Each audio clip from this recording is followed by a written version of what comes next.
So welcome aboard, everybody. Good morning to everybody in the US and good evening to Indians here. Our webinar today is my audio file. Sameer? Yes, we can all hear you. Yeah, okay. So our webinar today is Deconstructing a World Historical Movement with the 2020 US presidential elections. The ballot will be determining America's role in the world and the organization of the global system, according to John Ankenberry of Princeton University, the author of A World Safe for Democracy, or Harvard University's Joseph Nye, also one of the leading political scientists and diplomats of his day, and amongst many others. In his presidential farewell address almost 60 years ago, Eisenhower warned that an alert and a knowledgeable citizenry would be necessary to ensure US's future. In the light of these dynamic times, we discuss the options of the young slice of US population expected to be some 37% of the eligible voters. We are so privileged to have with us today President Robert S. Nelson, President of California State University, Sacramento, our own VC, Vice Chancellor, Professor Najma Akhtar, and the esteemed Dr. Paul Haufman, the Vice President of the International Programs and Global Engagement at California State University, Sacramento, along with, of course, our young panelists, the Generation Z, or Z, American students from UC Berkeley, San Diego, and California State University, Sacramento.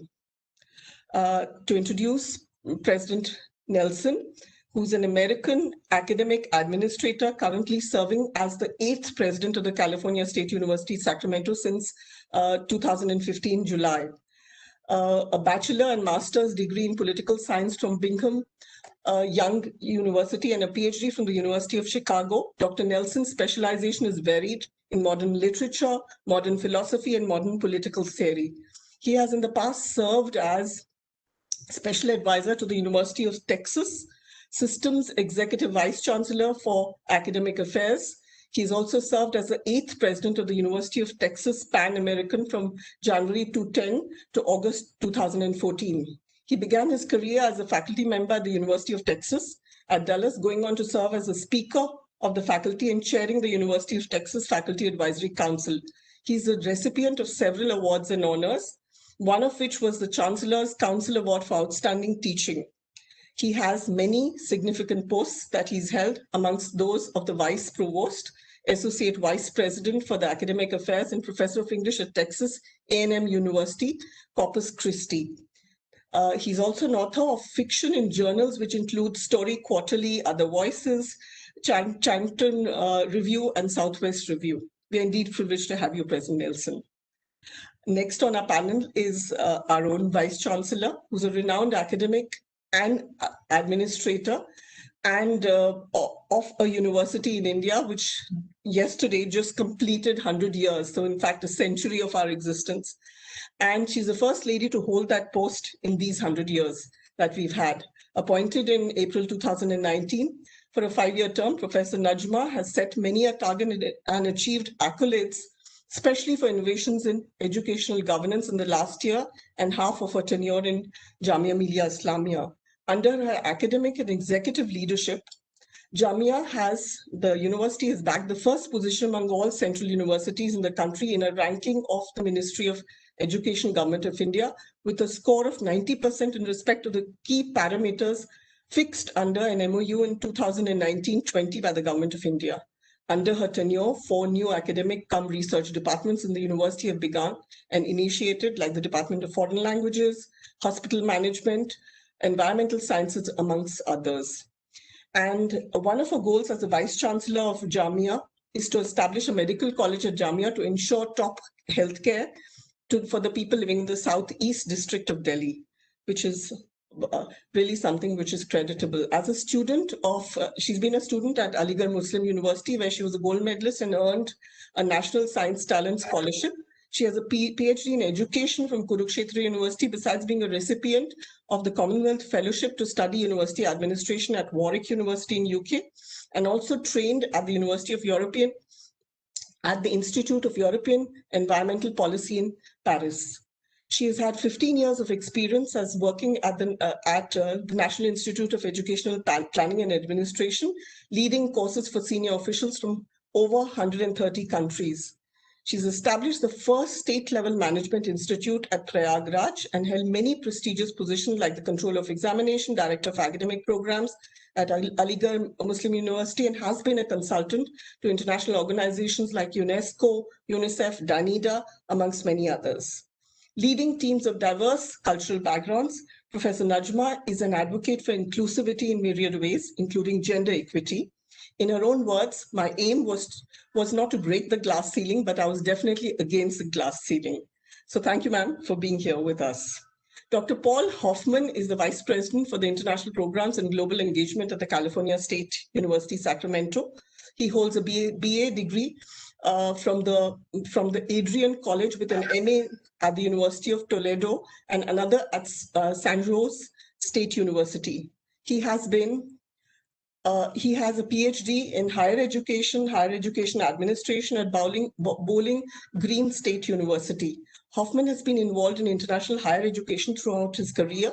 Prior to his move to the California State University Sacramento system, Haufman was the director of the Center for International Programs at the Bowling Green State University. This followed 2 years at the Service Compliance Director at San Jose State University and 7 years at the center as the Center Director with FLS International. Besides his academic and administrative credentials, he's an avid baseball and hockey fan and a dedicated hockey parent who can often be found at ice arenas throughout Northern California. So welcome aboard. And I'd like to request our Vice Chancellor to give the welcome address. All yours, ma'am.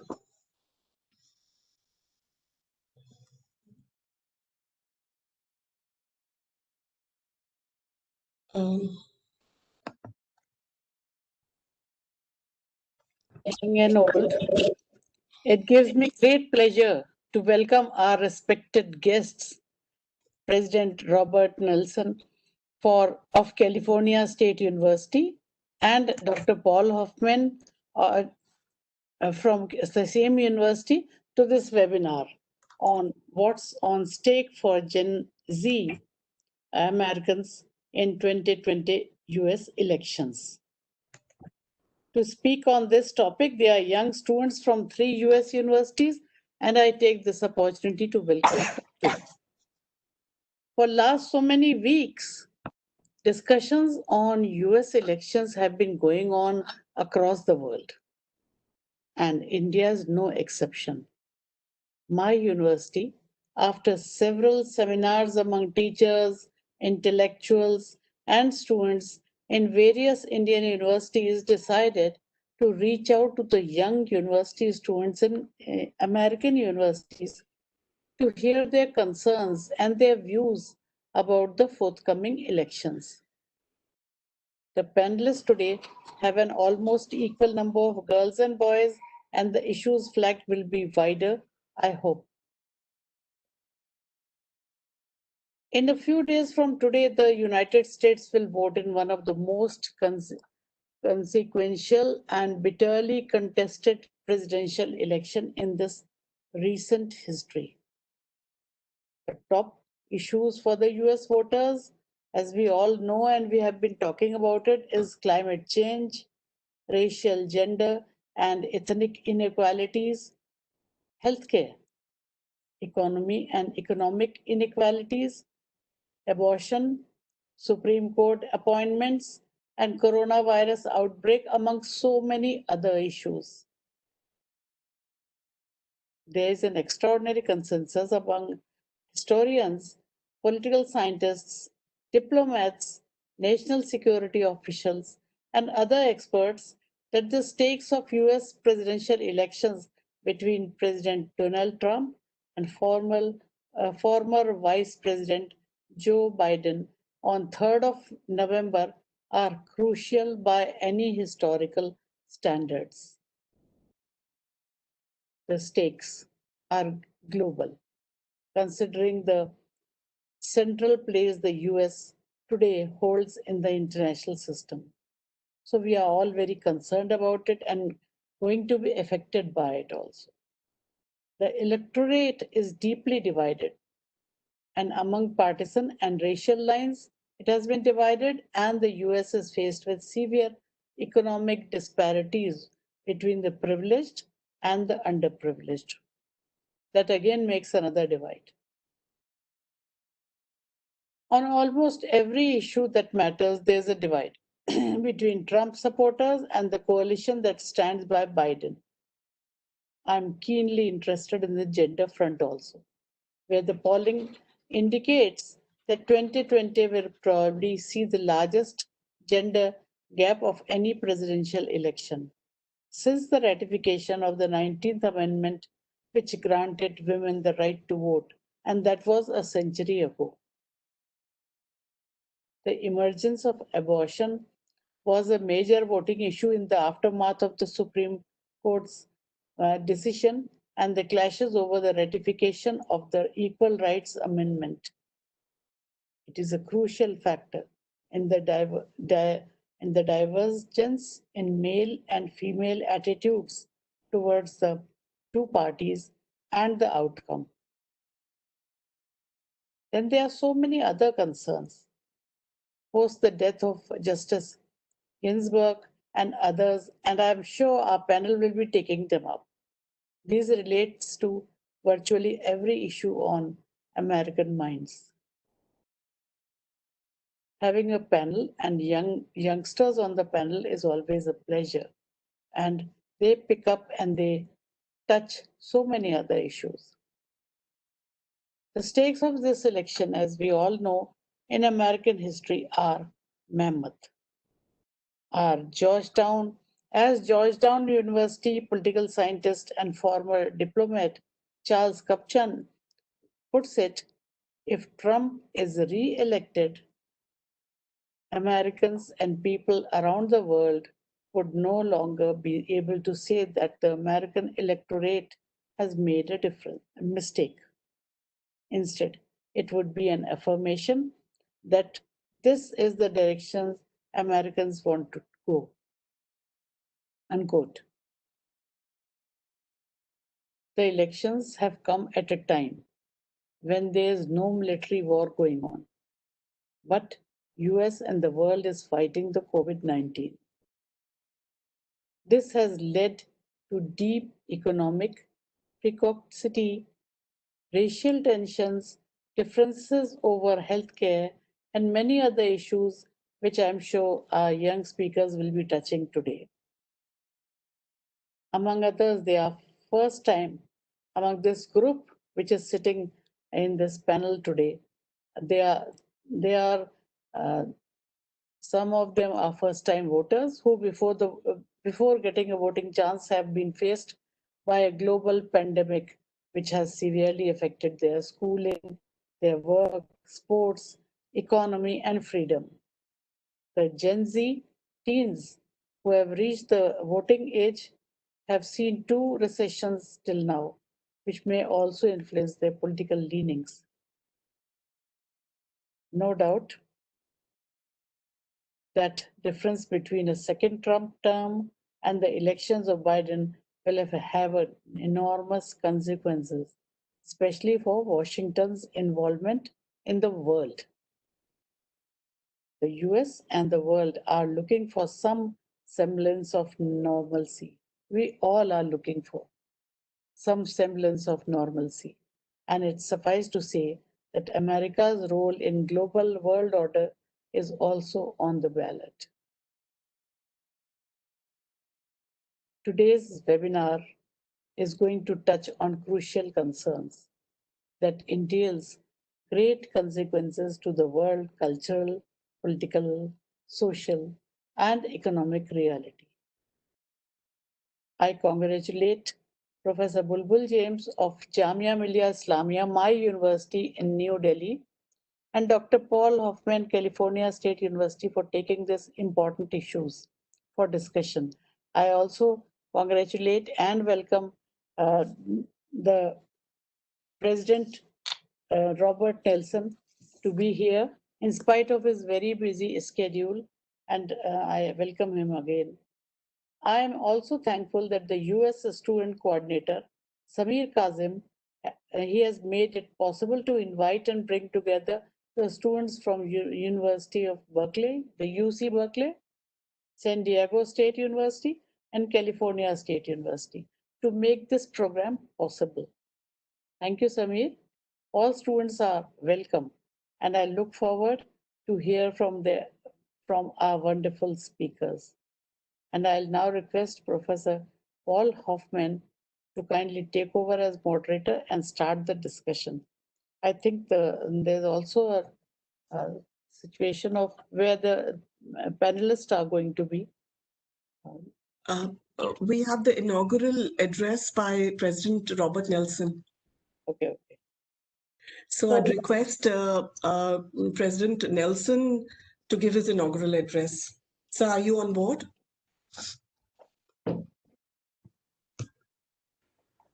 Thank you, everyone. Thank you, Vice Chancellor. And thank you to all our friends at JMI. It is good to be with you this morning or this evening, as the case may be. This election is one of the most contentious elections of my lifetime. I was a teenager during the Vietnam War. I remember how much our country was torn apart and how contentious the elections were there. Those elections took us in new directions. This election will do the same.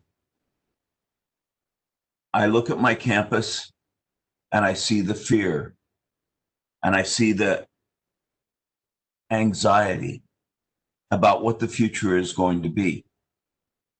These elections decide the future. So much is at stake. It is so important that everyone has the chance to be able to make a choice.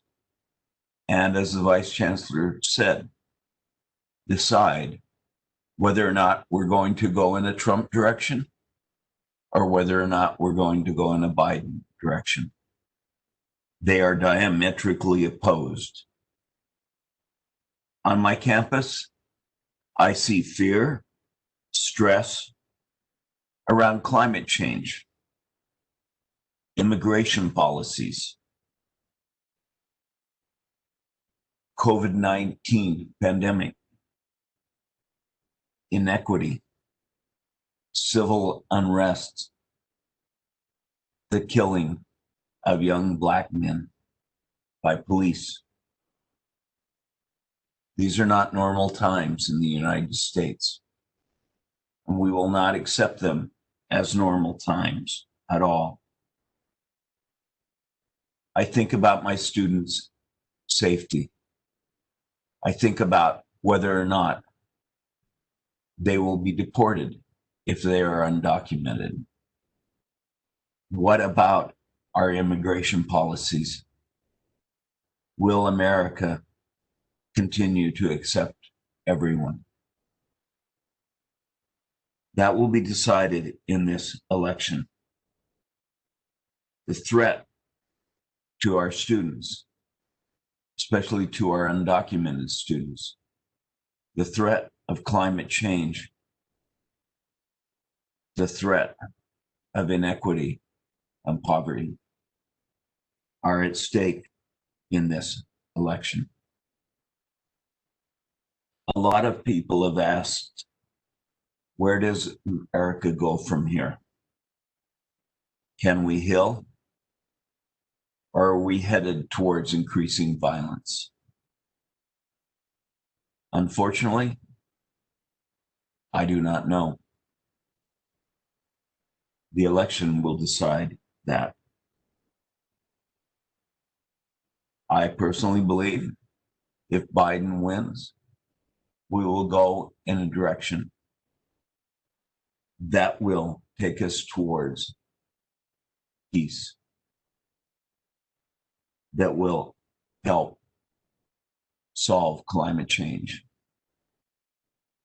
But there are many on my campus that feel differently and will vote differently. That is what a democracy is about. And what is at stake in this election is democracy. We in America have to find a common ground. We will never end bigotry, racism, unless we find that common ground. I want to thank JMI for this wonderful opportunity to be able to discuss what is at stake today. I want to thank the panelists that are here. And I hope that all of our students listen and take advantage of the ballot box. Take advantage of going and having their voices heard.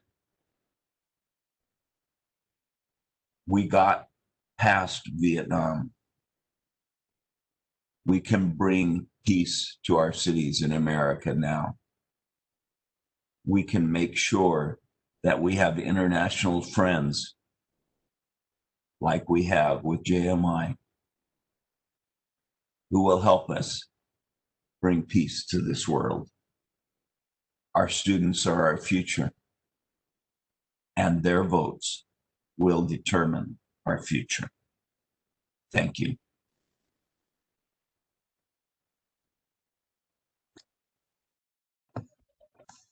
Thank you, President Nelson. You've really started off on a note which we should take forward now. So I request Paul to take over as moderator and invite Samir to actually introduce the rest of the panelists. Thank you very much. Good evening to everyone in India. For those of you in the United States, good morning. It's wonderful to have this opportunity to talk about the election that is upon us in just a couple of days. President Nelson and Vice Chancellor Akhtar described it perfectly. The stakes are high. We've never had an election that has been so contentious, where both sides are diametrically opposed. Today's webinar, we're going to have an opportunity to hear from students about a wide range of issues, many of those issues that Dr. Nelson just shared with us. We will start with our student panelist providing us with a 5-minute short speech about a topic of interest as it relates to the election. And then we will transition to a Q&A period. We have about 15 questions that have already been submitted, and we will ask our panelists to answer some of those and give their opinions. For those of you who are attending, if you have a question you would like to ask, please enter it into the chat box, and we'll get to it as we go through the webinar. And with that, I'd like to turn it over to Kazim to introduce our panelists and begin the program. Thank you, Professor Haufman. Thank you to everyone who has organized this event. It is an absolute honor to be in the presence of such esteemed academics and professors from various institutions in the US and from JMI. Thank you everyone for joining us. We have a panel of 7 students for you today. First speaking will be myself. I'm a student at UC Berkeley studying economics and data science, and my panel focus will be on climate change and the environmental impact of the election. I also serve as the US convener for this panel. Our second speaker will be Kyla Miyashiro from San Diego State University, studying biochemistry with a focus on women's rights, abortion, and the Supreme Court. Our third will be Tiburon Batriedo from Sacramento, a student of astrophysics and the philosophy of science, with a focus on democratic institutions and Native American issues. Our fourth speaker will be Sahvannah Rodriguez from UC Berkeley, political science, and with a focus on immigration and Latino community issues. Our fifth speaker will be Asim Yahya, again from UC Berkeley, studying public policy and political science, with a focus on the COVID-19 response and recovery. Our sixth would be Lovepreet Kaur from Sacremento State, studying business administration and marketing, with a focus on the economic impact of the election. And finally, we'll close off with Sarah Potter from Sacremento State, studying business administration and literature, with a focus on the LGBT community and the COVID-19 response. We will then follow with the Q&A panel. But I'll turn it back over to Professor Haufman to get us started.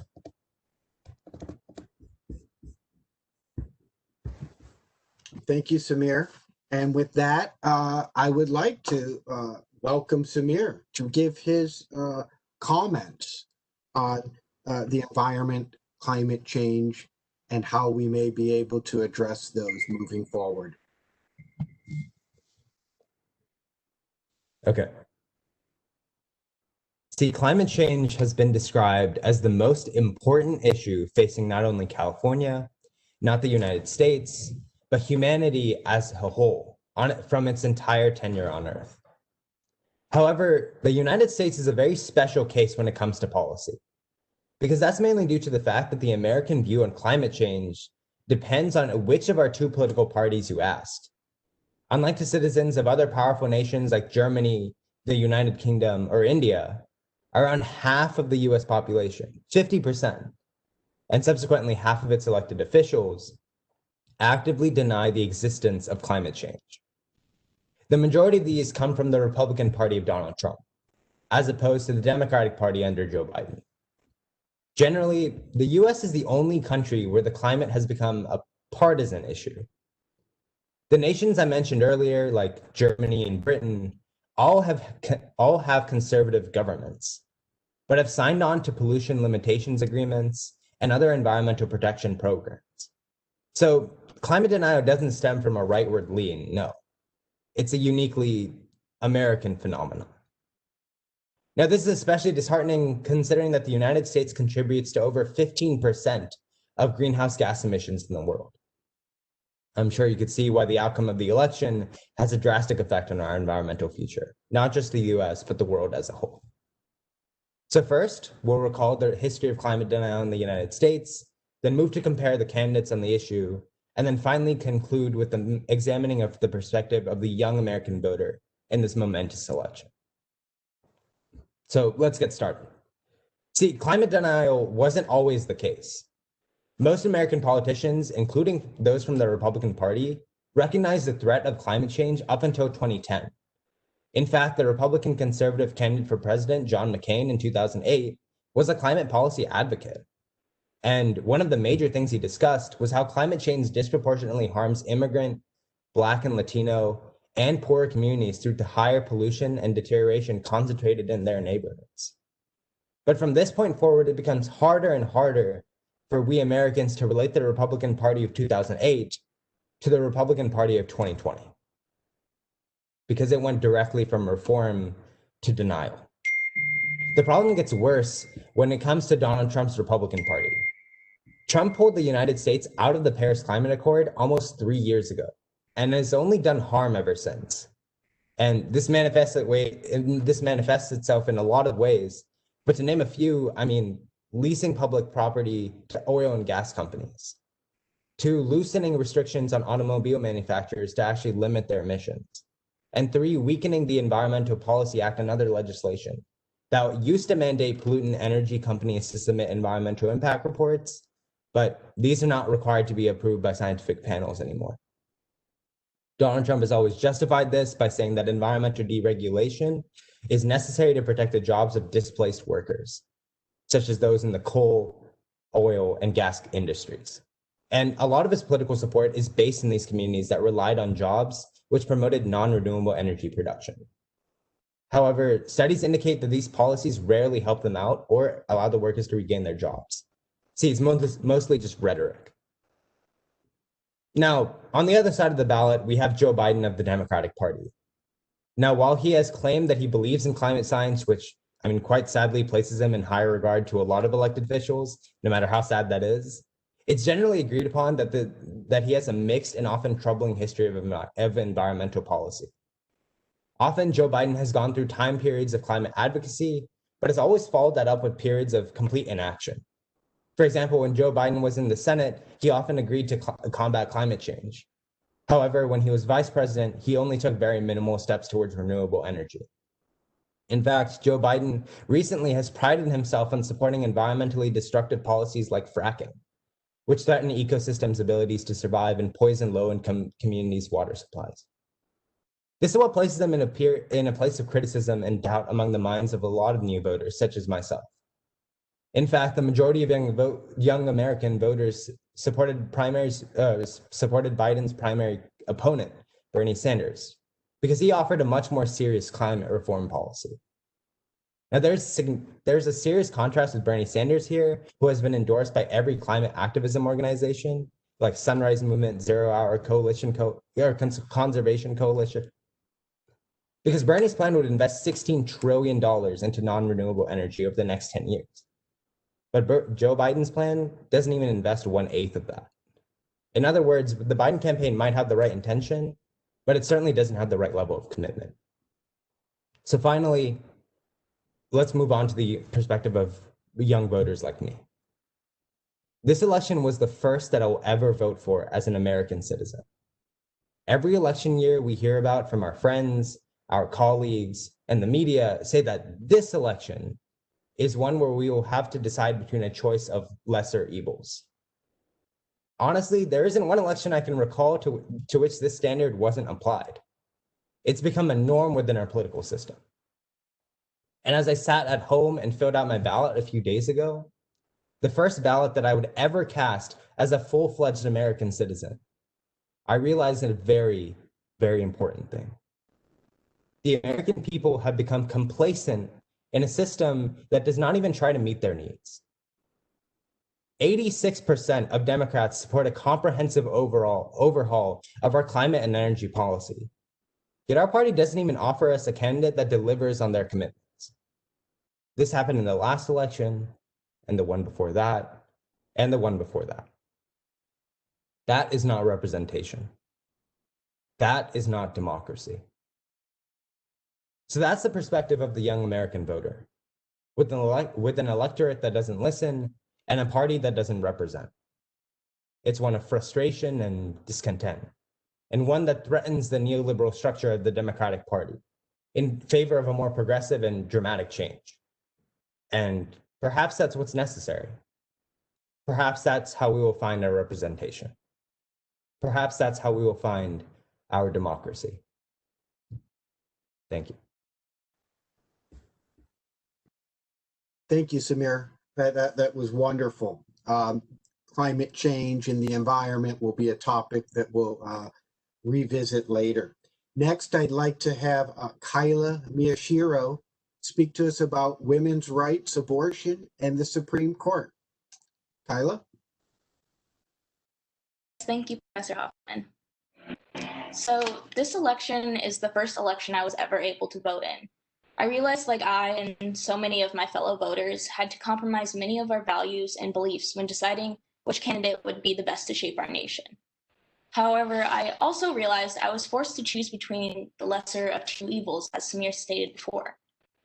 This has been an upsetting trend in American politics in the last few decades. Upsetting when both potential presidential candidates place their own beliefs over what is better for the majority of our nation.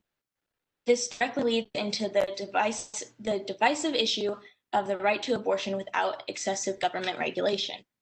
First, we need to discuss the dichotomy that is created for all American voters.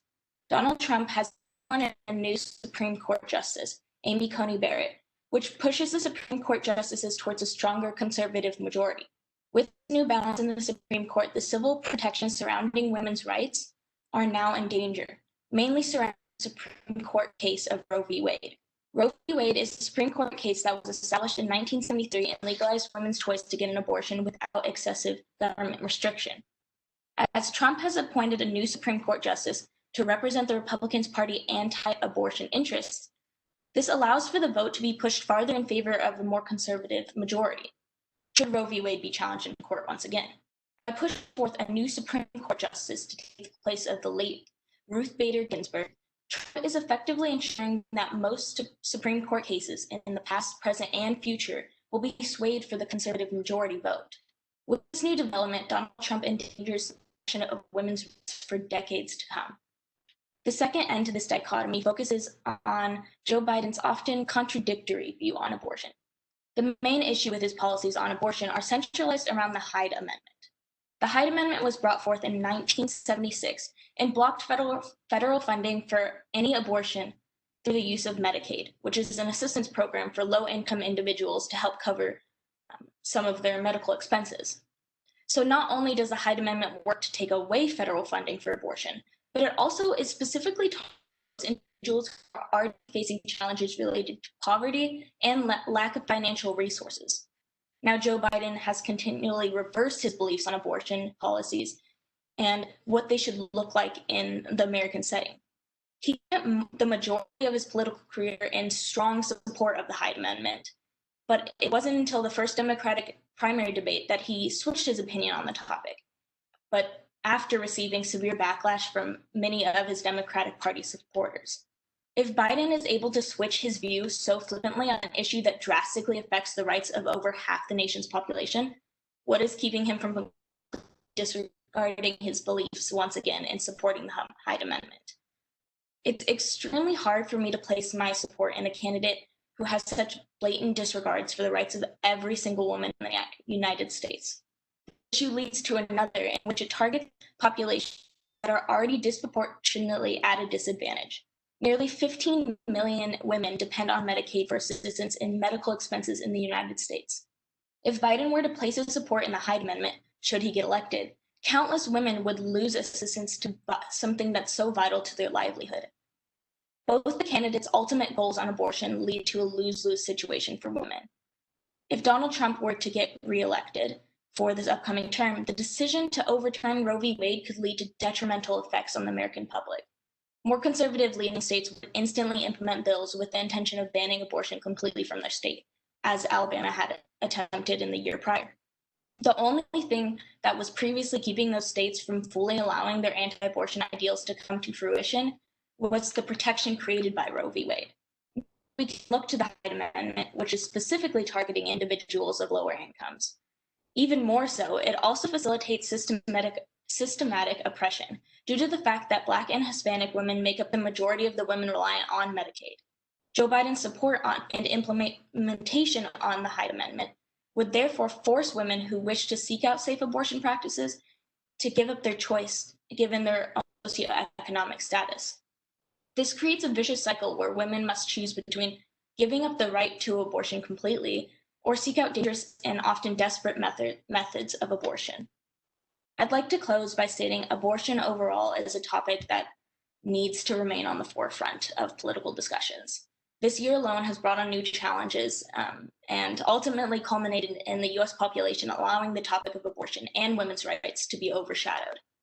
In the end, both candidates are fighting with one another for who can create an environment that stunts women's rights overall. Abortion will continue to remain a necessary medical procedure for much of the American population. What the election is ultimately determining is what candidate will take away more safe practices. Thank you. Thank you, Kyla. Very interesting. Next, I would like to invite Tiburon Batriedo to speak to us about democratic institutions and Native American issues. Tibu? Thank you. Well, my story begins as I attended my first powwow, up just 20 minutes away in a town called Auburn. It was my first time attending a celebration of my Native American indigenous heritage.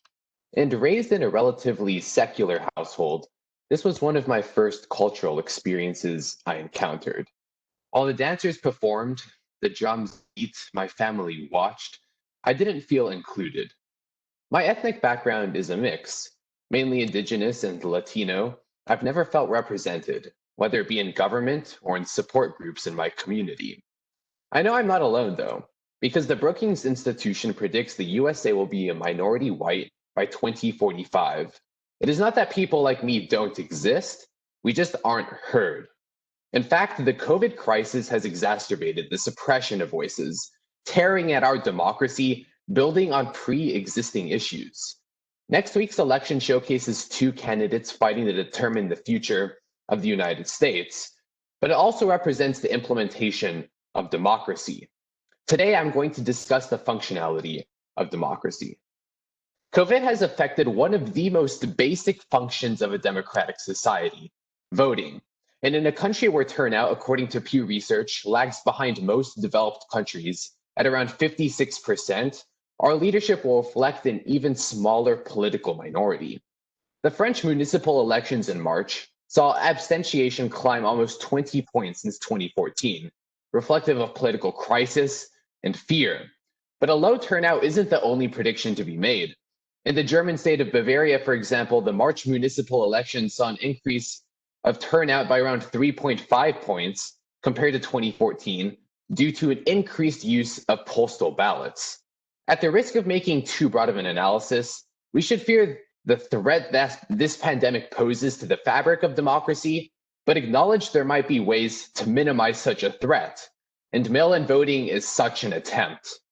I use the word attempt in acknowledgement of the effectiveness of Trump's false narrative to foster doubt on the validity of mail-in voting. The Republican Party's rhetoric, voter roll purges, stringent voter ID laws, limitation on mail-in ballots, gerrymandering, and dissemination of disinformation are all attacks on United States voters, and an attack on democracy as well. Although I'm not able to vote yet, I have grown up during a time where such attacks are normal. And to those it's not, those criticizing the system have their voices suppressed. To me, if our democracy worked, then at the very least, problems facing us all, like COVID, like environmental issues, like voter suppression would be solved or at least handled more effectively. The problems COVID is creating for our democracy isn't due to the virus itself, but how politicians have used an already broken democracy to empower themselves. I live in a country where the minority rules, but not the ethnic minority, not the gender minority, not the religious minority.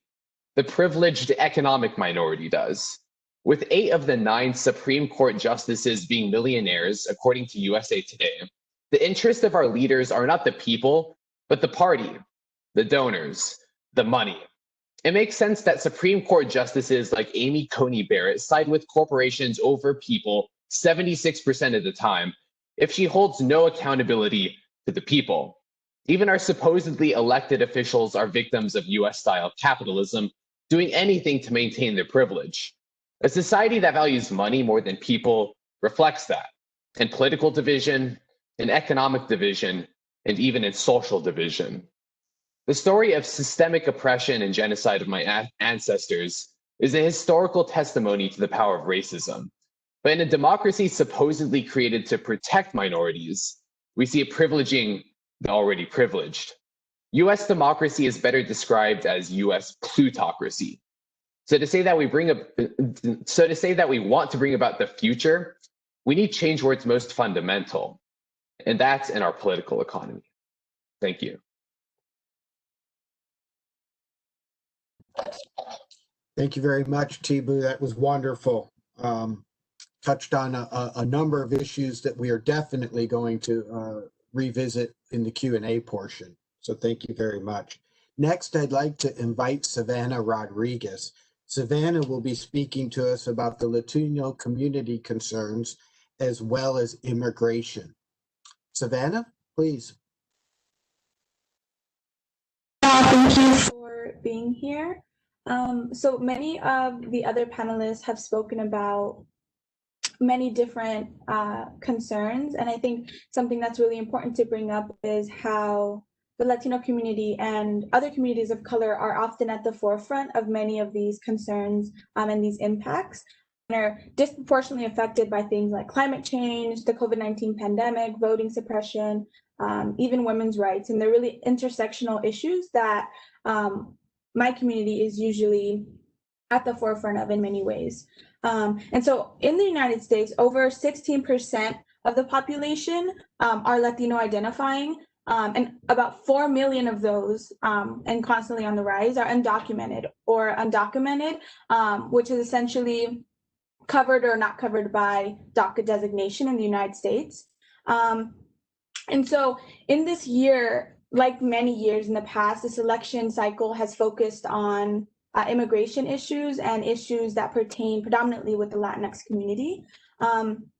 And we saw this in 2016, where President Trump focused predominantly on attacking members of the Latinx community or immigrants from predominantly Mexico at the American-Mexican border.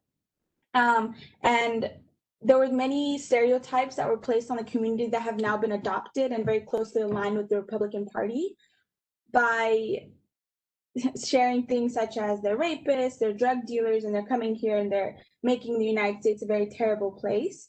And that rhetoric has been adopted very, very widely, and even permeated into other aspects of the United States system. And so President Trump has really made his mark as a politician, as somebody who's running for president, by focusing on communities of color and the Latinx community in specific. One of the biggest things that he ran his 2016 campaign on, which hasn't really been delivered on, but was something that it was very symbolic of moving the conversations in the United States, was creating the border wall and keeping immigrants out and making the United States great again, which has led to a very whitewashing conversation in the United States and has disproportionately affected communities of color, predominantly the Latinx community. And so in 2018 alone, there have been over 396,000 individuals who have been detained by U.S. Immigration and Customs Enforcement, or ICE Border Patrol. And those situations and ways that they've been detained and even held have been far from humane. And even now, today, we still have ICE detention centers around the U.S., mainly clustered around borders, where there are conditions that are so harmful and so inhumane. You have babies that have been in the same diapers for weeks and even months at times. You have families who are being separated. And this is something that isn't, again, singular to this year, even singular to this election, but it is something that's definitely on the ballot in terms of who we're voting for and what they represent. And so I think one of the biggest things for this election is that folks tend to believe that Trump is 100% against this and that Biden is 100% for it. And I think something that's really important to recognize in the United States is that although Trump, I think, is very much more outwardly opposed to communities of color, predominantly Latinx community, Black community, the Democratic Party has also a history of not really being able to deliver on helping the Latinx community, helping folks that are held at detention centers, helping folks that are being detained by ICE or who are being wrongfully stereotyped. And so I think although Biden is a candidate and other Democratic Party members are the candidates who have more of a say and who tend to humanize many of the problems, there's still a disproportionate amount of Latinx community members that continue to be, regardless of what party is being voted in, who are being continuously impacted by things like the COVID-19 pandemic, right? The COVID-19 pandemic has disproportionately affected Latinx community members and other community members of color because of things like lack of health care access or lack of economic stimulus or lack of employment. And so this year, like I said in the past, there has been a focus on making sure that communities of color are spoken about during debates or are used as hot topics. But what's really important is, I think, when we talk about the ballot and we talk, especially in California, where it's typically regarded as a blue state or a state that is progressive, there are many other things that are on the ballot aside from the presidential election, but are very pertinent this year, such as Prop 16 in California, which would essentially repeal affirmative action and allow more universities to be more diverse and be more reflective of the state of California. And so when we think about these issues and we think about who's representing community members, I think one of the biggest things is the fact that neither of the presidential candidates really identifies Latinx. They aren't people of color, and so it's very hard for them to understand and very hard for folks who are voting from home, many of which who may not speak the language, who may not have even grew up in the United States, to identify with these candidates and identify with many of their policies. And so I think one of the biggest things this year is for Latinx community members to come out and vote. And that's something that has already, the numbers have already come in, and way more Latinx community members and community members of the Black community have come out and vote this year. But many things are on the ballot this year, and of those things are immigration and making sure that, I think it's never going to be a surefire, way where,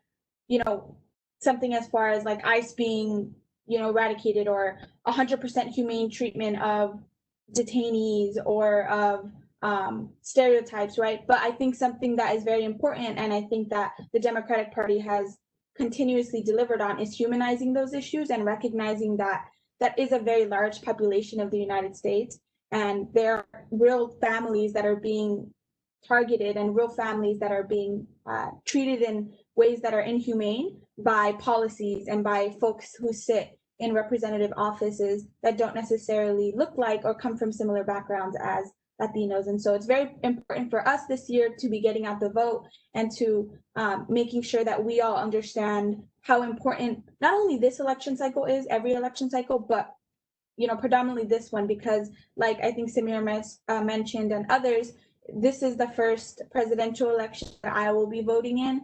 And so it's very important for me and myself, and I think other Latinos, to carry our identities with us to the ballot box and vote in ways that we really identify with, and how we can uplift our community members in different ways.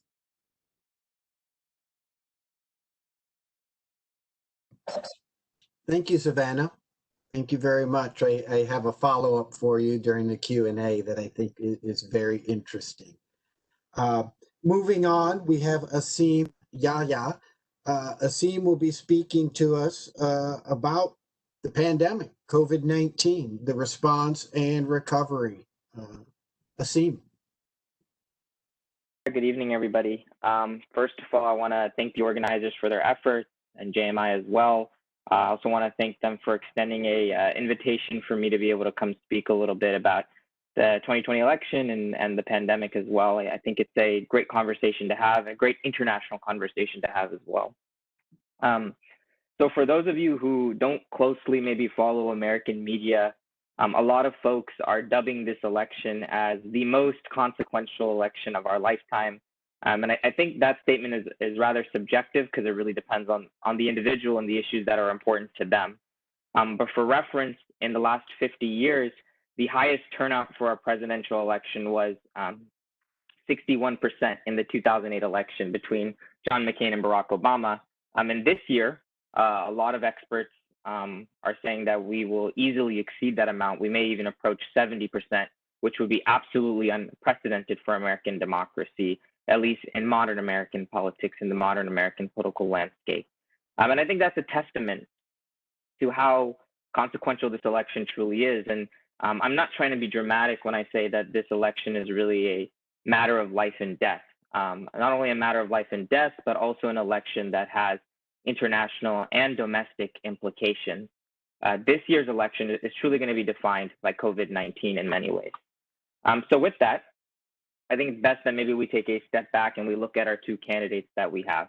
On one end, you have the incumbent, who refuses to condemn white supremacy, has made over 20,000 false claims since he's entered office, and will reject any piece of scientific research or information that he does not feel is politically advantageous to himself, whether it's in climate change or whether it's related to our response regarding COVID.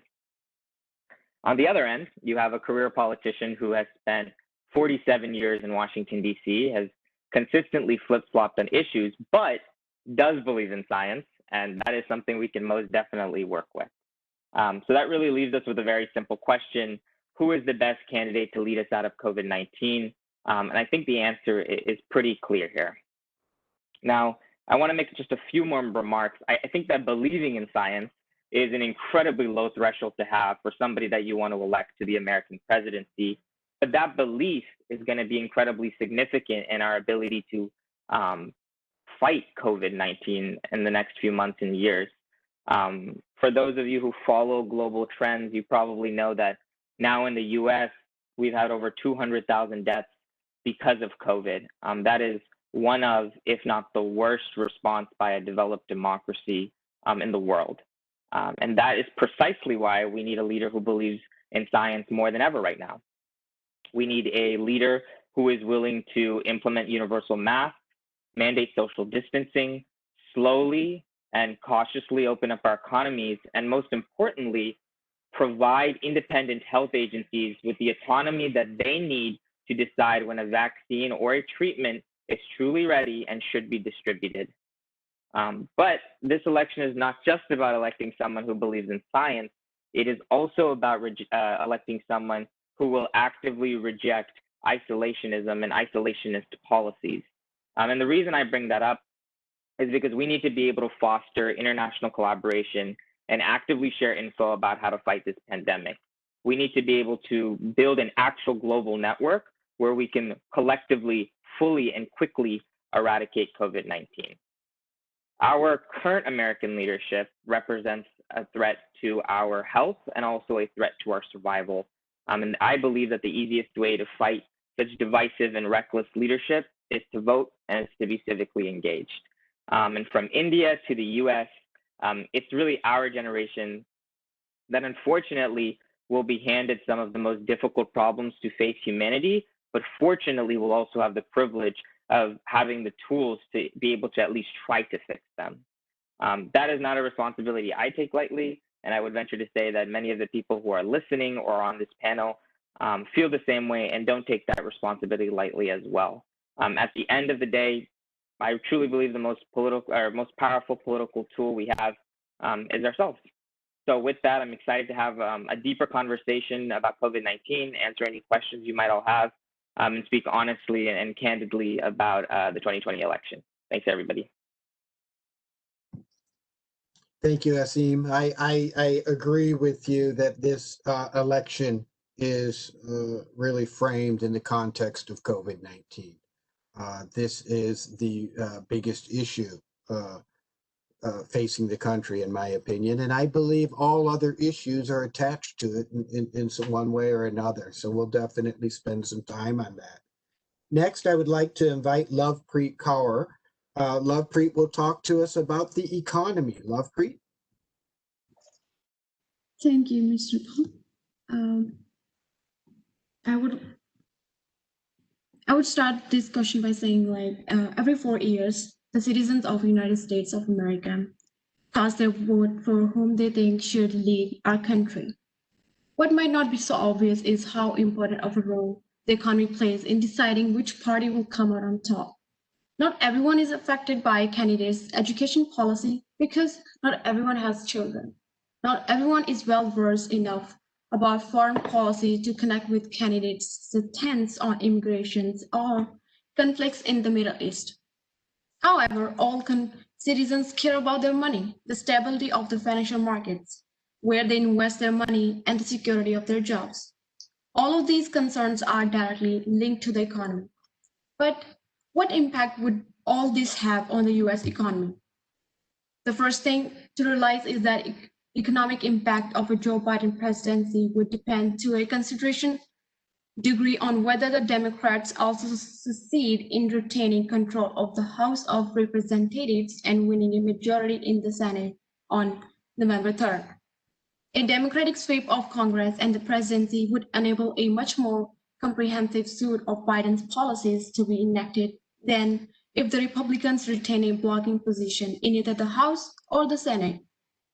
The analysts project that Democratic sweep would result in an annual GDP growth rate of 4.2% in 3 years to 2024 and 2.9% a year if they were maintained for the full decade.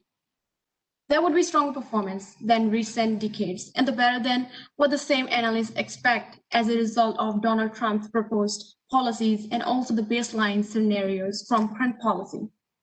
The consultancy Oxford Economics finds something similar.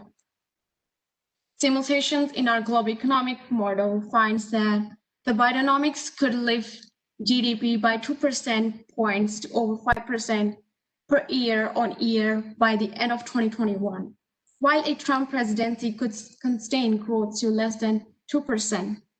Similarly, talking about unemployment, the analysts think that the full Biden would reduce the jobless rate to an average of 5.4% up to 2024 and 4.4% over the full decade.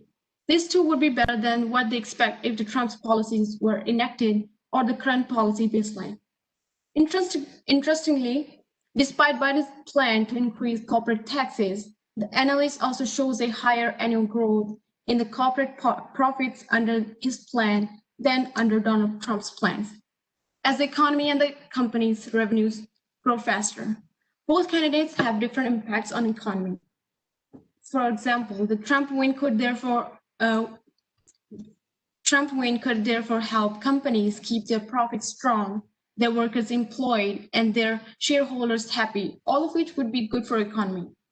But in contrast, Biden's overall economic goal can be summed up in one word: redistribution. His desire to increase corporate taxes is well published, but he has also announced proposals to double the minimum wage and spend $6 trillion on transport infrastructure for the transition to low carbon vehicles and clean energy. So I would say like both parties could bring risk and opportunity in United States of America. The one difference is that one party has more opportunities and one has more risk.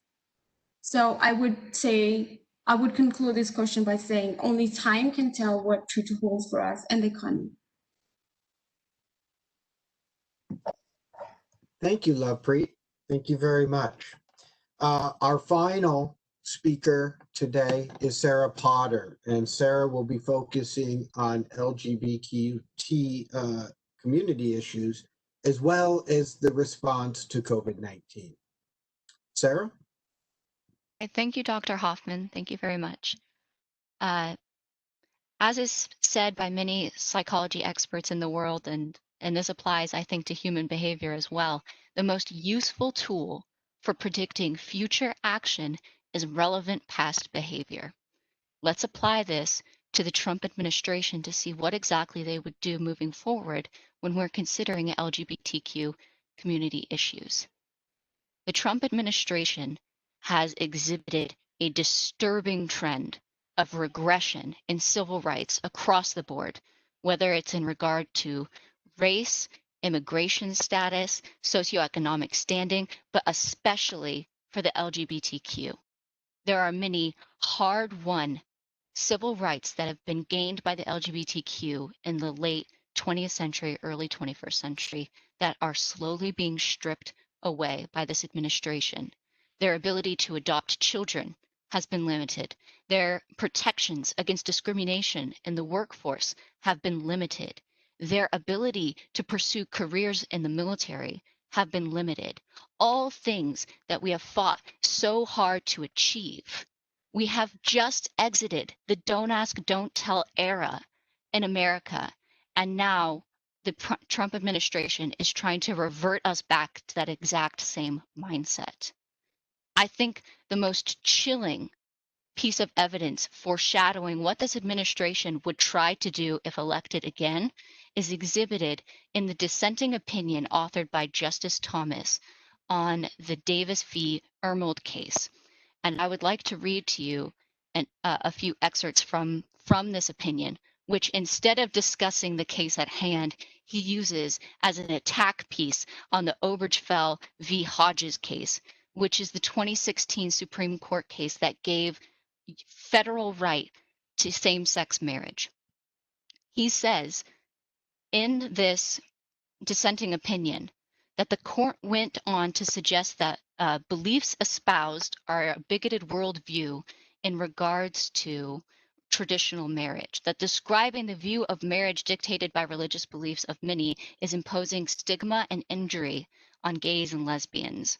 And he said that this is a terrible thing that vilifies those who have sincere religious beliefs.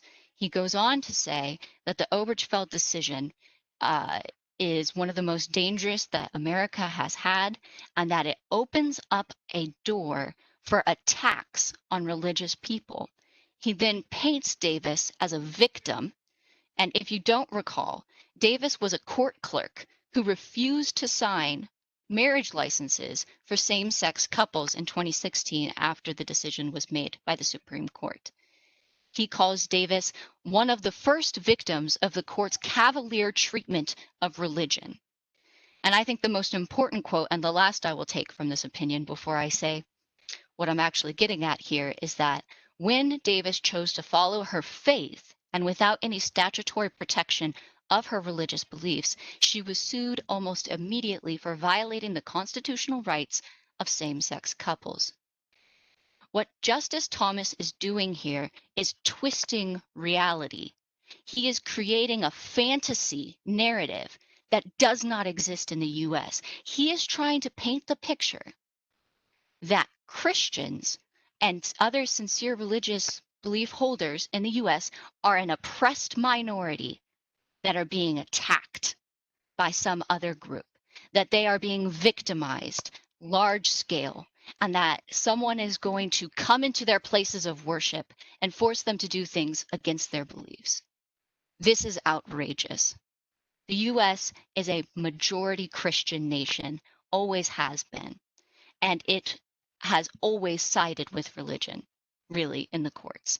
And there are extreme protections for religious beliefs.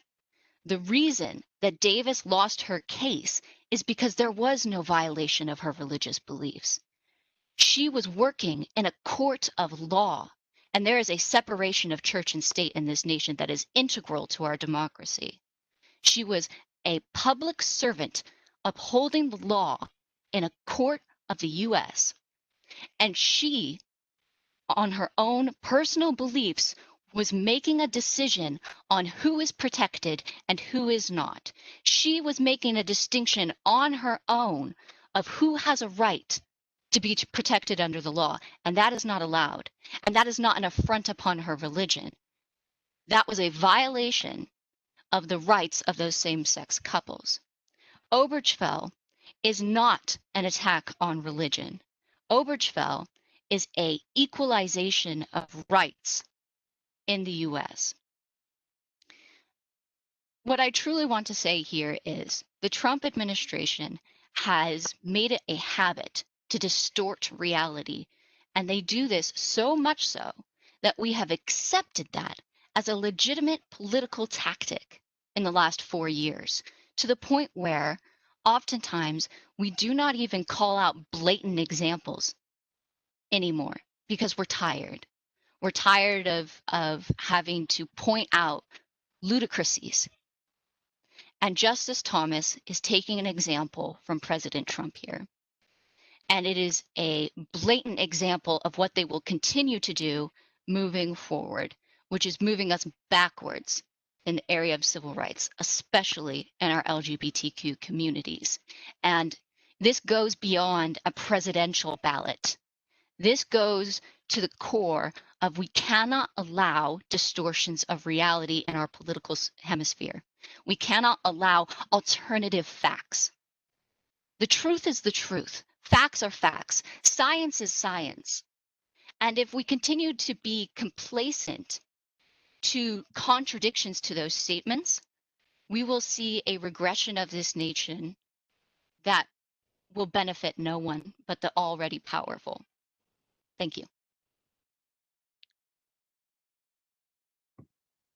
Thank you, Sarah. That was wonderful. Thank you to all of our panelists. Very insightful speeches that you gave. And I think it's a good segue into a Q&A period. I'm not sure how much time we have for questions and answers. My calendar is free for the next 45 minutes. I'm not sure if we can go on that long, but I do want to jump right into it. And we'll try to go through as many questions as we can with the time that we have left. First question I want to address to Tibu and Kyla. And yeah, we're approaching the election very quickly. We're seeing lots of court cases being filed, determinations by different levels of courts. And largely this is because of the pandemic. People are voting by mail, they're doing early voting, they're dropping off ballots. We're finding that there are claims of voter fraud. We see acts of voter suppression. I'd like to ask Tibu and Kyla to briefly comment on, what do you think about the possibility of the Supreme Court determining the outcome of this election?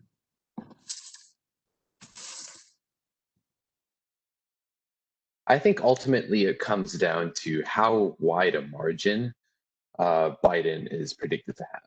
If it's wide enough that he outright wins on election day, it's going to make it much more difficult for Donald Trump to call out the results of the election on election day. But the problem is a lot of Democrats are voting with mail-in ballots, which may or may not be counted before or on election day, which makes it much more easier for Trump and the Republican Party to call out the validity of the election as a whole.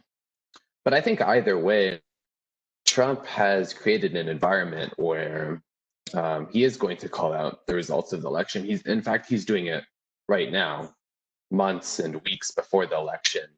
He's already calling out its validity, setting the stage for him to do so, no matter what the result is.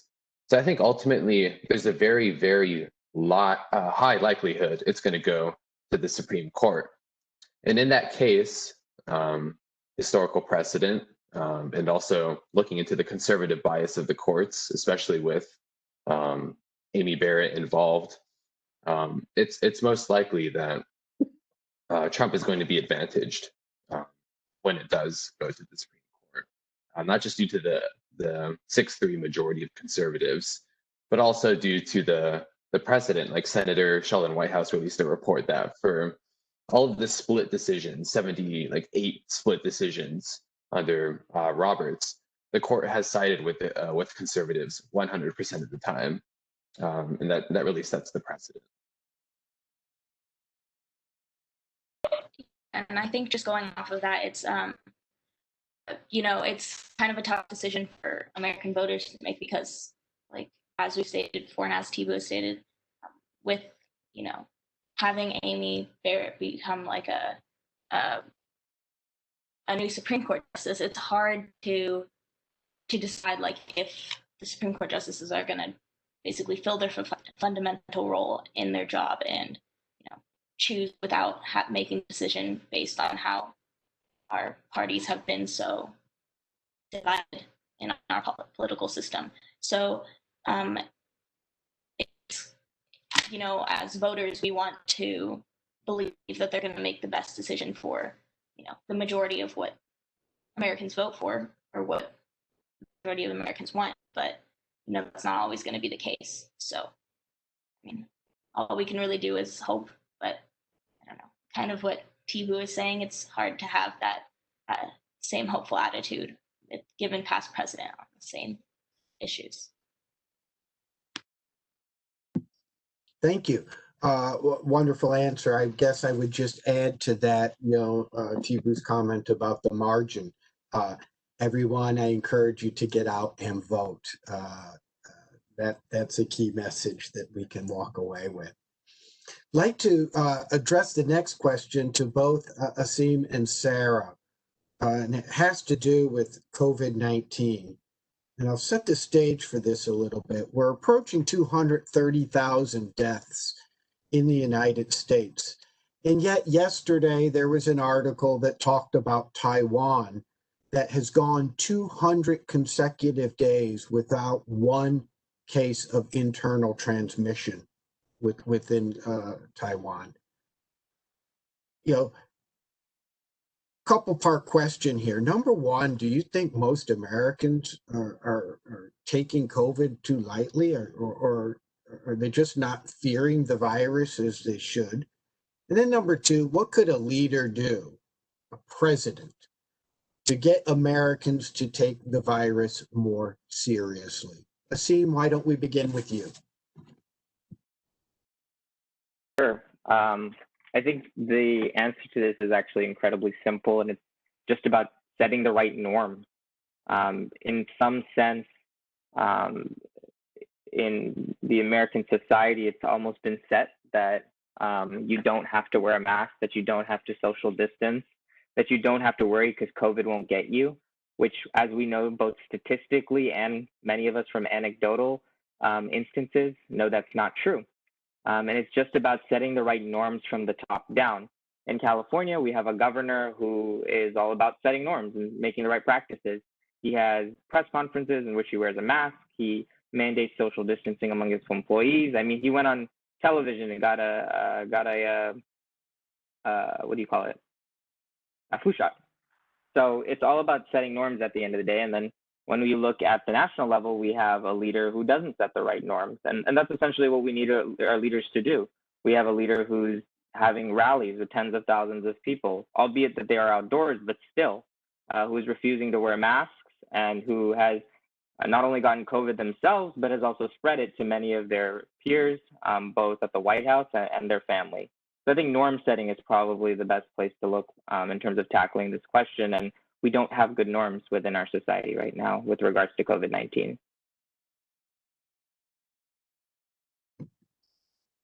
Continue off of Asim's comments. I think it's very easy to blame President Trump and his administration for the entirety of this issue. And to be clear, he is the largest bad actor in how this pandemic has been handled. And he does hold a considerable amount of responsibility for just how badly we've been able to handle this in the US in comparison to other countries. But in addition to that, there is a US mentality that is directly opposed to what needs to be done in order to conquer this disease. If you look back to the flu pandemic in the early 20th century that we had here, the Spanish influenza, we see a terrifyingly similar scenario where in California, it was dictated that everyone must wear a mask. The city of San Francisco said everyone must wear a mask, turn of the 20th century. And there was propaganda in the newspapers. There was spread all over the US saying that masks could kill you, that they make it harder to breathe, that it's just the government trying to control you. Don't stay home. They're trying to tank the economy. And people would cut holes in their masks to stick cigarettes through and would wear them on their foreheads as a protest. Does any of this sound familiar? Scarily so. And there was so much backlash at a requirement to wear masks that the city of San Francisco lifted the order. And on that day, there are pictures of the streets of San Francisco covered in cloth masks. Everyone threw them down on the ground where they were standing when they heard the news.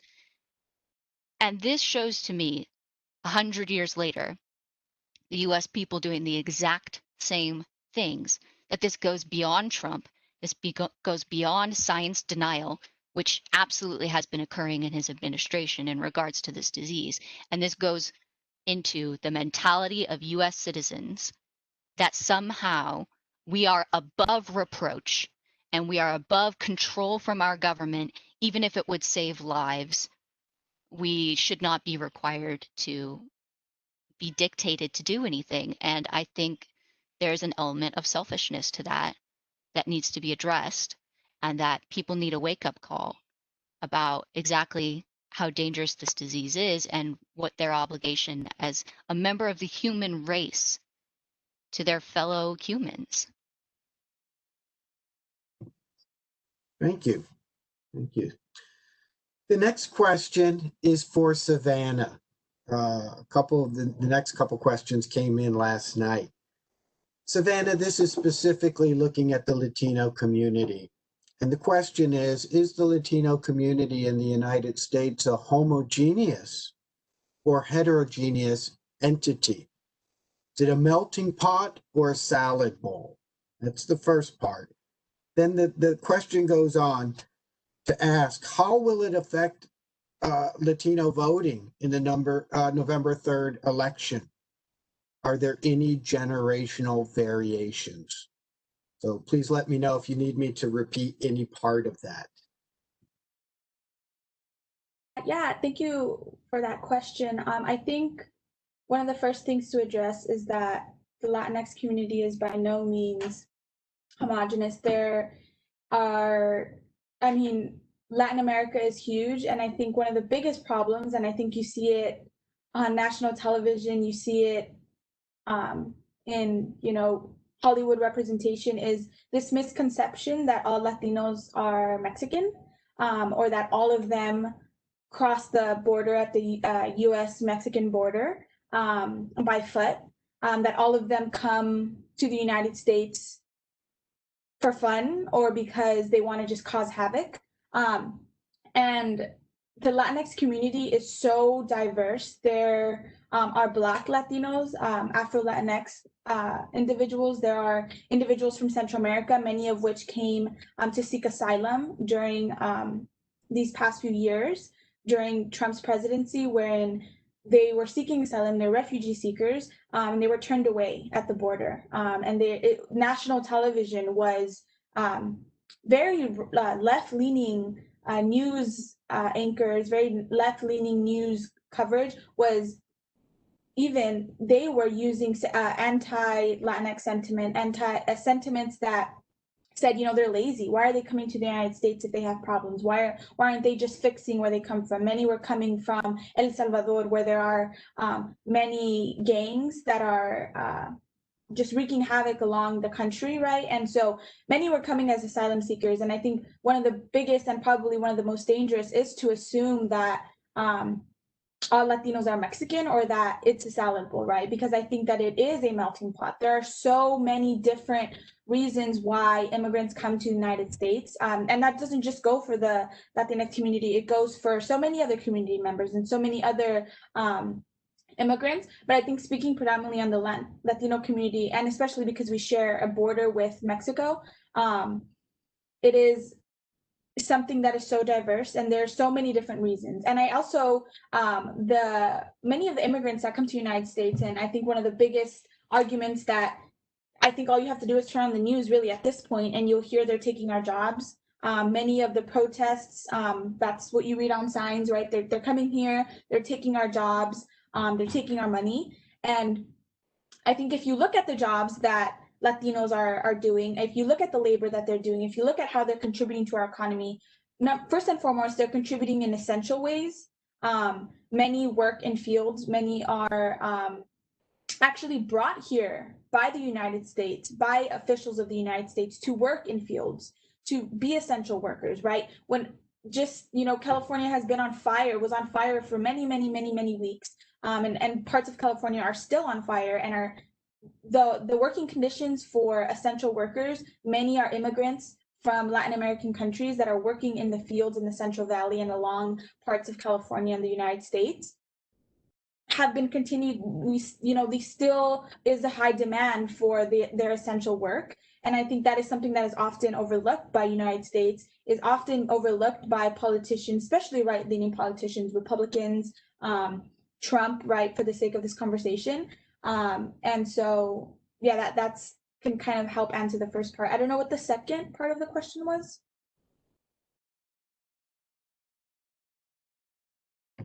Sorry about that. The second part is, how do you think that will impact voting in the November 3rd election?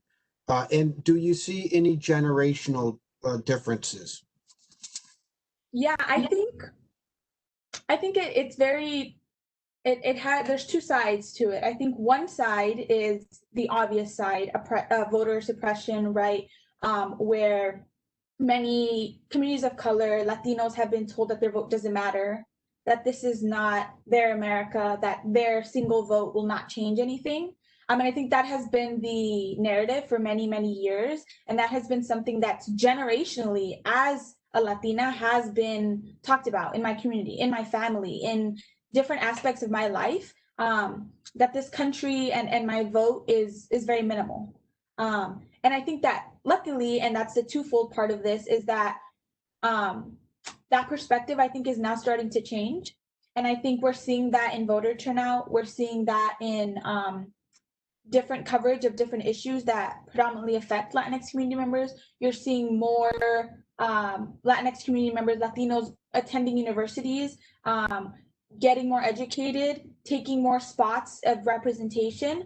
And I think the good thing about the situation is that more Latinos and more community members for communities of color are being emboldened to recognize the power of their vote, right? And also carrying this narrative that many Latinos are disenfranchised and can't vote because they are undocumented, right? And so I think many Latinos are now carrying the vote for not only themselves, but also for those that can't vote and don't have the rights to do so. So you're seeing individuals that haven't voted, you know, their grandparents, folks that are 70, 80 years old who are now casting ballots for family members who can't vote, right? Or disenfranchised, undocumented individuals. And so I think now the Latino community is breaking a very generational chain of our vote doesn't matter to now switching that mindset to our vote matters now more than ever. Thank you. Thank you. Our next question is for Samir. And I will read the question and then I will add a qualifier to this. Samir, you're being asked to comment on the role that big data and social media platforms have in this election. The attendee that submitted this question believes that Trump is way ahead of Biden, as is evident by the number of interactions on Donald Trump's Facebook page and Twitter handle. I guess at heart of this question is the validity of the polling. We saw in 2016 that the margin of error with the polls was probably a little larger in some states than it was imagined. So Samir, if you could address the role of social media platforms on this election.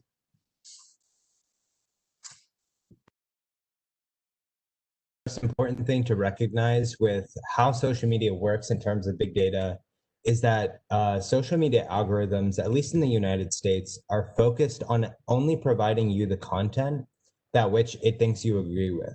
So for example, if you have a conservative lean, then the algorithm can recognize that and only provide you content that supports your conservative lean. So one of the roles of big data is actually polarizing our population by a great margin, because we're only being presented by things that reaffirm our beliefs, rather than being able to look critically at our power structures, looking critically at our political parties, or looking critically at what really is determining who someone votes for. So that's one of the big reasons why big data has become increasingly, I would even argue, like dangerous in terms of having a democratic turnout, because it's polarizing voters to vote for either one side or the other without actually even considering other options that might be available to them. And this while this goes both ways, I think that building off of the second part of the question, this attendee believes that Donald Trump is far surpassed Joe Biden in terms of social media and online advocacy and campaigning, and I would have to agree with that statement. I think that Donald Trump's command over how greatly he's portrayed, especially on things like Twitter, and all of us are familiar with the president's Twitter handle and how volatile and very loud it is. But I think that when you look at his campaign strategy, it's the same one that worked for him in 2016, at least in the online sense, because he has very good coverage on platforms like Facebook, where the majority of his conservative, generally older population base is active on. He has a lot of good coverage on Twitter, where again, the same phenomenon is real.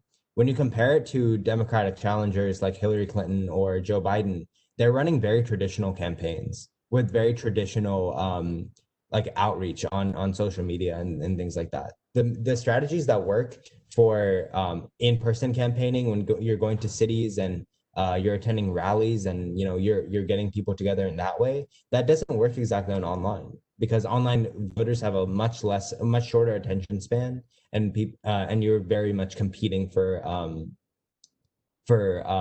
a space and attention. on the social media platforms. So when we look at it, yes, I believe that, you know, social media, one, polarizes, but then two, I think Donald Trump and the conservative campaign has a much better grasp on retaining voters in that way.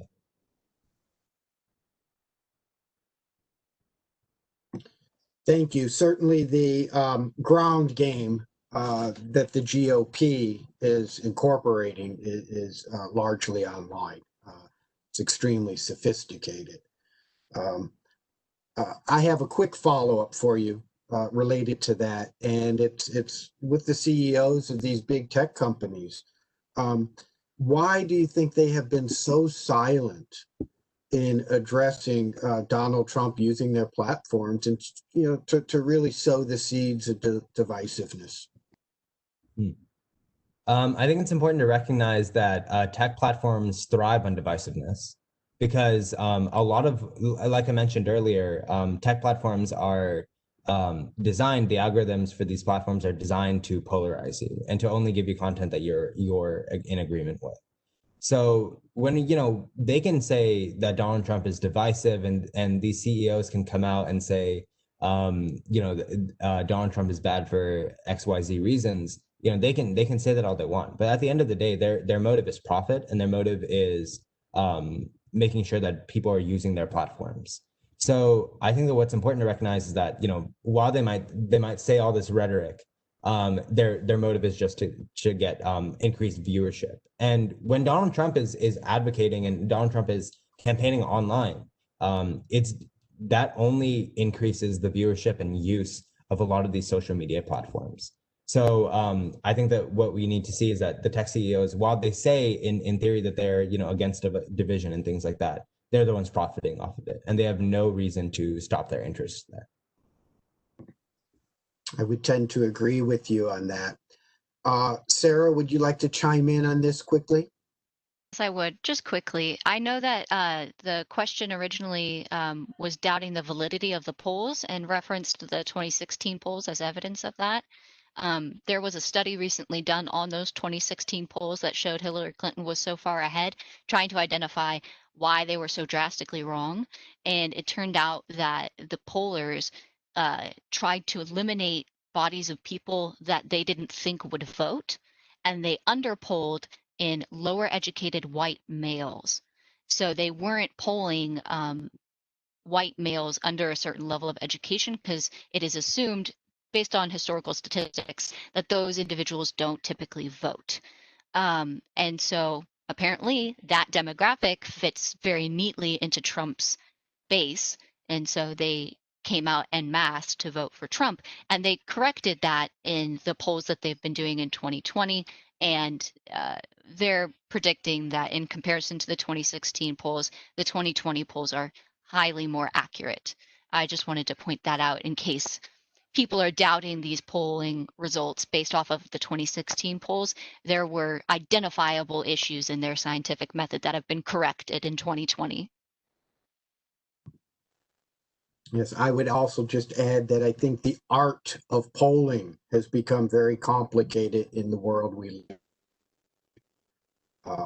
The number of variables and factors are far more than ever before. I want to take 2 or 3 more questions, and then I want to have every panelist have an opportunity to provide kind of a wrap-up thought to this. So we'll take a few more questions. The next one is for Lovepreet. Lovepreet, this is a question that was submitted by our friends and colleagues in India. And the question is pretty straightforward. How safe is it for Indians from the Indian subcontinent to live and travel in America? I would say, based on my personal experience, it's been like 4 years for me living in America. And I would say it's pretty safe and secure to live in America because people here in America, they treat you as your family. I can give perfect example of our President Nelson, how he stands with everyone, every international, and including Indians, and he treated us as a part of a big family. And like I don't want to ignore other things as well, like, you know, other how the shootings happen. Like But this could happen in any country, not just America. So despite that, there is other facilities for Indians and for other people, like police protection and safe transportation facilities. And so I would say it's very secure and safe to travel in America. And also, I don't want to ignore the point when if Indians or any international, especially recently, we faced a problem when Trump passed a policy for internationals to leave the country due to COVID, that he said, if you are not here, if you're not joining the universities full time, you might have to leave. And I was so grateful for the American universities, like how they stand up with us, and especially our Sacremento State University. They opened in-person classes. They took the risk for international students, and they started in-person classes. So I would say, even we are in a foreign country, but it's not. But it's like a house. It's like a home. So I would say you are in a foreign country, but you don't have to feel scared for anything. Thank you. I'll just opine there that I think it's important that we make a distinction between the American people and the American government. Those two things are not always synonymous. And I'm glad to hear that you feel safe and secure here.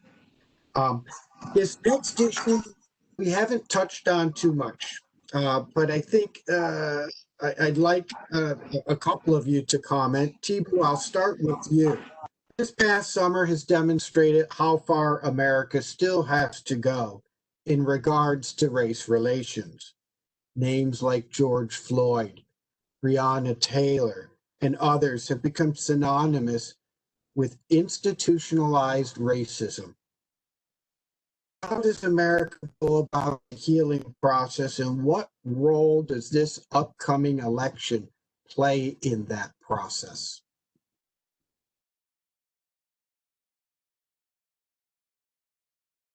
Approach to change, as it is with all change, whether it be social justice, whether it be passing climate reform policies, giving LGBTQ communities more rights, supporting the Latinx community.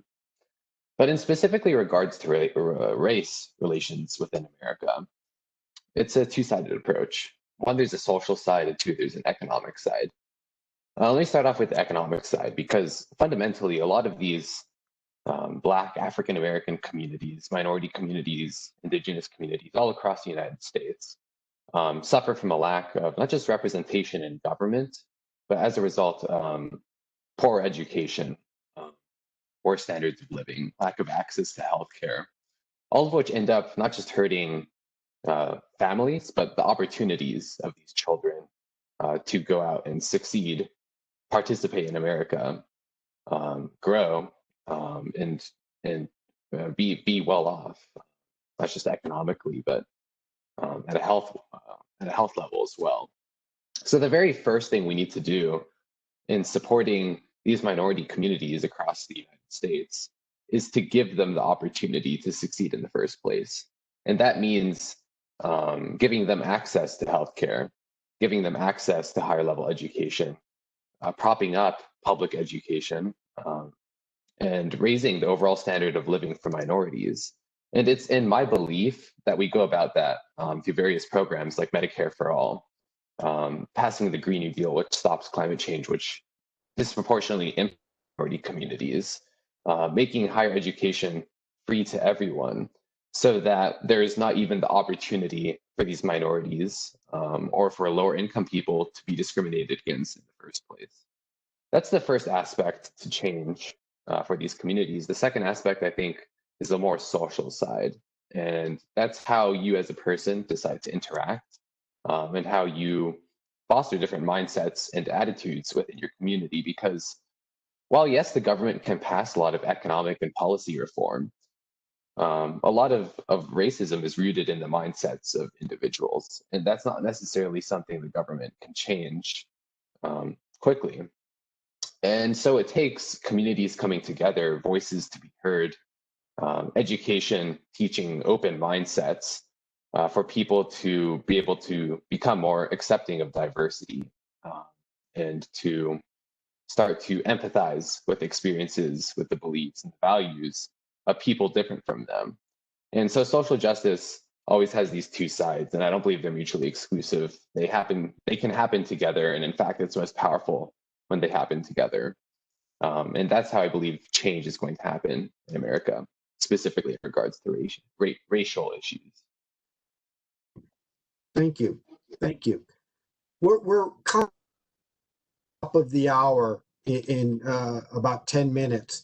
I'd like to give each of you 1 minute to leave us with a parting thought, something for us to think about this weekend before the election. And why don't we start with Samir? Thank you, Professor Haufman. I think the most important thing to recognize when we go into election week is that this election has not only consequences for the next 4 years, because a lot of people think that, Donald Trump will only be in office for 4 years because of his second term. Joe Biden has already stated that he's only going to run for 1 term. But it's important to recognize the very pivotal point that we're at, both in terms of domestic, law and domestic policy, but also in terms of how we are interacting with our global stage and our environment. See, when we look at issues that have been covered by a few of our other panelists, specifically, let's look at the Supreme Court. There's 2 of the 9 justices that are on the Supreme Court right now are expected to retire very soon. Someone mentioned Clarence Thomas earlier. That's one of them. So the next president is probably going to decide the future of the American Supreme Court, and by extension, the future of the American rule of law for a considerable amount of time, decades to come. And that's going to be incredibly influential on what our domestic policy is. In addition to that, we're also at a pivotal point in terms of climate policy. We've been given the deadline by scientists to get our climate policy finished by the year 2030, to rule out emissions by the year 2030. And if we're going to if we're going to avoid complete environmental collapse by the end of the century. That's the point that we're at right now. And if we have a president that doesn't believe in climate change in the first place, especially in a country that commits 15% of the global emissions, we can see that there are going to be drastic consequences. Thank you. Yeah. Yep. Kyla, 60 seconds. Party. Yeah, I just want to discuss that,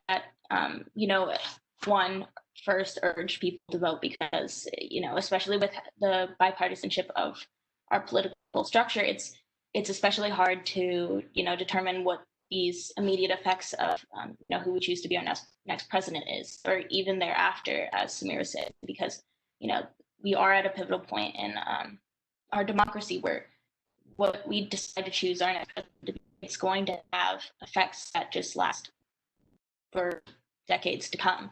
So, establishing a good political system now is something that I think that we need to have as voters. And, obviously, all the panelists here, I hope, are able to vote and, went out to do that. But that's not always the case with a bunch of young voters. And I think that kind of to be able to usher on a new age of political change, it's important that we have a lot of diverse interests and a lot of new ideas come up, especially when it comes to a point in time where we are so divided and we are so trying to get change to occur within our political system. So just urging people to vote and making sure that they understand that the bipartisanship of our democracy is something that we need to discuss and evaluate in order to get our points across. Thank you. Yes, I would encourage us all to encourage our friends and family to vote. Final thought, Tibu.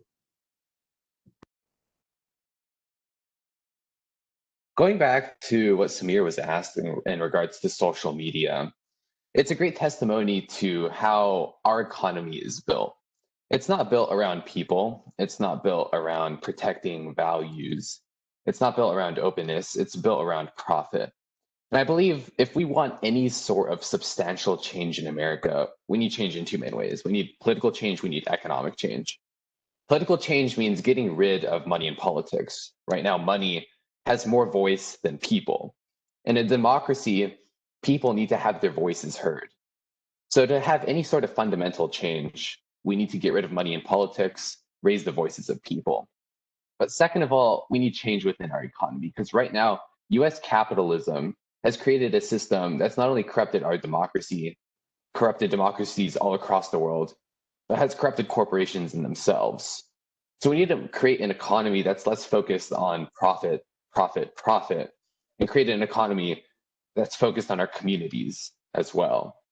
And so the actions that you should take home at the end of the day is protest, pressure, and just action. Like political activism isn't limited to voting. So when you're going out to cause change in your community, you need to cause change in the direction of these like two fundamental areas. And I believe protest and pressure of our officials is the best way to do that. Thank you. Briefly. Yeah, I think one thing that I think we all should keep in mind, those of us who have the privilege of being able to vote, is that not everybody has that privilege. Not everybody has that ability, right? And so I think what's important, yes, I think it's important to be knowledgeable of, you know, what's on the ballot, who's on the ballot, what's at stake. And I think all of those are non-negotiables. But I think something that we all should take with us to the ballot box and even in our activism and in our daily lives is the narratives and the conviction of those that are historically excluded, right? Whether that's at the ballot box in terms of voting, it's hard for a lot of, you know, for example, immigration policy to pass or to be voted on, because mainly the ones that are mainly impacted by the policy aren't able to vote, are already disenfranchised, right? And so I think one of the biggest, you know, ways that we can impact our communities and impact political change, societal change, community change is by being able to take those experiences and take those the voices of those that are not included and include them in our votes, in our action, and in our political efficacy. Because I think that if we don't do that, the ones that are excluded are going to continue to be excluded, right? And the ones that are included, their voices will just be louder. And so I think that's something that we should all take for ourselves, whether it's voting, whether it's, you know, taking space on different university campuses, recognizing who's in the room and who's not in the room, and leveraging whatever power that we do have in order to uplift or even include and call in folks into conversations, into tables, into jobs, into different spaces. And I think we can only do that if we're compassionate and we think about and we carry with us the stories and the narratives of people who historically have been excluded from these spaces. Thank you. Asim, final thought. Just a quick final thought. There's a saying that I really like. It is democracy dies in darkness. And I think, and I urge everybody to do what you can to constantly shine a light on democracy. And I'm confident that on election day, Americans are going to do just that. This election is a referendum on American values. And I think Tuesday is perhaps just the first step towards depolarizing our system and restructuring the systems of power that we've had within our country for centuries. Call it optimistic. I think it's just the way I want to see things for now. So thank you. Thank you. Well stated. Very well stated. Lovepreet, your final thought. I want to say that both candidates are fighting fully to get the votes, and both candidates have plans, or I should say ideas, to what they want to do, but none of them shows any clear plan how they're going to do. So I won't say like who should you vote, but we can have a deja vu because we have seen someone for 4 years. So I would say I would leave with these words that vote is precious. It is the most powerful non-violent tool we have in a democratic society. So we must use it. Thank you. Last but certainly not least, Sarah, we have a final thought. Okay. I believe I have viewed that in the last 4 years, Americans have slipped into a complacency towards distortions of reality and denials of facts. And I think that is the most damaging thing that's happened. And because it allows every negative change we have discussed today, it has allowed the gravity of the situation to grow to what it is. It has allowed the degree of loss and pain we have suffered during COVID-19. Almost every issue we've discussed today came from a distortion of reality or a denial of facts. Americans need to shake off this complacency. We need to wake up, and we need to be extremely aware of the fact that we have a president who has repeatedly denied to confirm that he will do a peaceful handoff if he loses this election, who has proven he's extremely comfortable enacting military force, and a president who has told white supremacist groups to be on standby. I have voted. I'm saving my little sticker for Tuesday. I encourage all of you to vote, and I encourage all of you to shake off your complacency and be extremely aware and very much so prepared to do what has to be done to insist on the truth and insist on reality. Thank you. Thank you for those final words. And I want to thank all of the panelists for their contributions today. Very insightful, very important feelings and elements. I mean, this is a complex situation we're in. November 3rd is going to be a day for the future. We talk about elections, and indeed, elections are about the future. I want to thank you for your. Really wish we had more time. This is wonderful. We could go on for hours about this. Unfortunately, some of you have to go to class. So I would like to turn it back to Samir for any final closing comments that he has. I would just like to end off this event by thanking first the Jamia Vice Chancellor Najma Akhtar.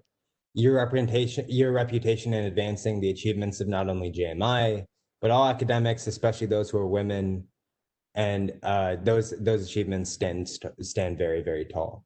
Your momentous shattering of the glass ceiling serves as an example and inspiration for all of our respective universities and institutions to follow. So thank you so much for being our chief guest. Second, thank you to Sacramento State President Robert Nelson. Your show of support in creating a partnership between Sacramento State and JMI sets a great precedent of academic and also international cooperation between these two great institutions. Thirdly, I'd like to thank our wonderful moderator, Dr. Paul Haufman. Your esteemed work in international relations precedes your role in this international panel. And I thank you for your patience, time, and wisdom as you guide us through this very important election and very important time period in our nation and world's history. And this event would not have been possible without you. Fourthly, I want to thank all of our panelists, Kyla, Miyashiro, Tiburon, Batriedo, Sahvannah Rodriguez, Asim, Yahya, Lovepreet, Kaur, and Sarah Potter. Thank you for your time, insight, and perspective. For the youth perspective is going to be monumental in directing our nation and the world as it moves forward. I would also like to thank the JMI team. We have an incredibly talented team behind this event. Notably Dr. Naqvi, who has been very efficiently coordinating the technical side of this panel and answering our seemingly countless questions about how to use WebEx.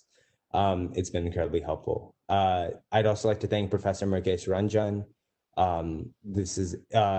Professor Ranjan was our primary JMI to Sacramento State contact, and he's been instrumental in coordinating our inaugural speaker, President Nelson, and our wonderful moderator, Paul Haufman. So his work has been incredibly crucial. And importantly, I'd like to thank Professor Boluthar James, She was our India side convener for the entire panel, and her work is incredibly wide-ranging. It went from coordinating WebEx to advertising to the student populace at JMI to coordinating topic spread and working around the clock, literally around the clock, as with our time difference, to put this event together. So thank you so much. And finally, I want to thank every single attendee for this of this event. Your active listening and profound questions have not only greatly contributed to our discussion, but to the education of every single one of our panelists. And I thank you all for coming. Thank you.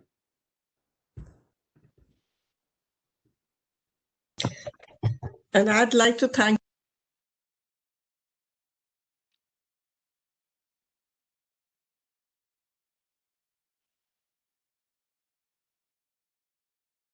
VC ma'am, you want to have the last word? You have said that I should have the last word, so let me have the last word.